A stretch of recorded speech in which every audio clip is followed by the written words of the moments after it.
Jungle.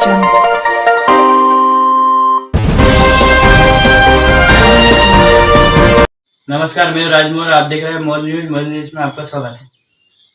Kshipra में मोक्ष दायिनी मां क्षिप्रा के पावन तट पर श्रीमद् भागवत कथा प्रारंभ। सामाजिक कार्यकर्ता महेश परमार ने बताया कि श्रीमद् भागवत ज्ञान गंगा यज्ञ कथा का शुभारंभ 20 दिसंबर को प्रातः 11 बजे क्षिप्रा नदी तट नदी रोड क्षिप्रा जिला देवास से कलश यात्रा एवं शोभा यात्रा के साथ प्रारंभ हुई।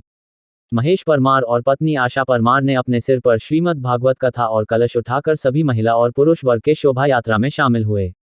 क्षिप्रा गांव के मुख्य मार्ग पर भक्त जनों के द्वारा गुरुजी को पुष्प अर्पित और श्रीफल देकर करके स्वागत किया। शोभा यात्रा वापस क्षिप्रा तट पर कथा स्थल पर संपन्न हुई। कथावाचक श्री ओंकार चैतन्य जी महाराज के श्रीमुख से होने वाली कथा में धुंधकारी मोक्ष एवं बिहारी श्री दर्शन, कुंती स्तुति, सुखदेव आगमन, ब्रिजरानी दर्शन, श्री राम जन्मोत्सव, श्री कृष्ण जन्मोत्सव, श्री कृष्ण बाल लीला एवं गोवर्धन दर्शन, कंस मर्दन, रुक्मिणी मंगल प्रसंग, सुदामा चरित्र आदि सचित्र प्रसंग होंगे।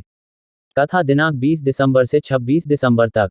कथा का समय रोज 12 बजे से 4 बजे तक चलेगी। व्यवस्था और भागवत महापुराण के अनुसार आज भागवत का महत्व समझाया गया और महत्व के माध्यम से ज्ञान भक्ति वैराग्य की चर्चा और उसमें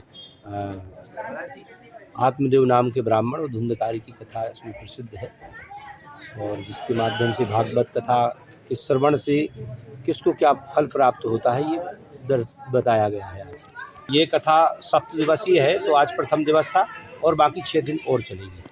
तो अन्य प्रसंगों में कल जैसे कि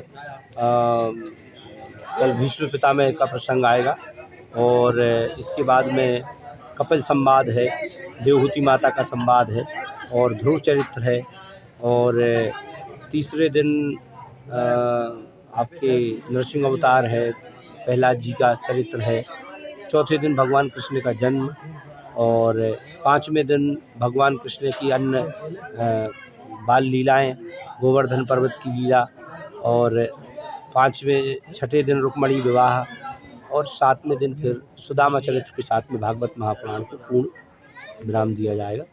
इस प्रकार सप्तम इस प्रकार होगा। पीढ़ी को कथा में आना चाहिए। कथा में आने से किसी प्रकार के उनके जीवन का ब्रेक नहीं लगेगा। वस्तुतः जीवन कैसे जीना चाहिए कथा के माध्यम से ही ये युवा पीढ़ी को संदेश मिलेगा, समझ पाएंगे और वो आगे अपने किस मार्ग को चयन करना चाहिए ये उनको कथा के माध्यम से ही, सत्संग के माध्यम से ही प्रेरणा के रूप में प्राप्त होगा।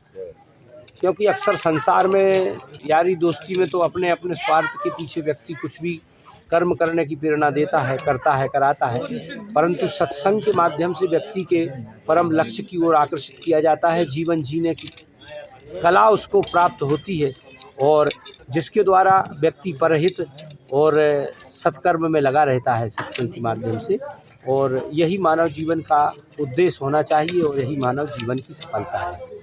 आपका नाम बता दीजिए। मेरा नाम ओंकार चेतन, ओंकारेश्वर मार्कंडेय संन्यास आश्रम।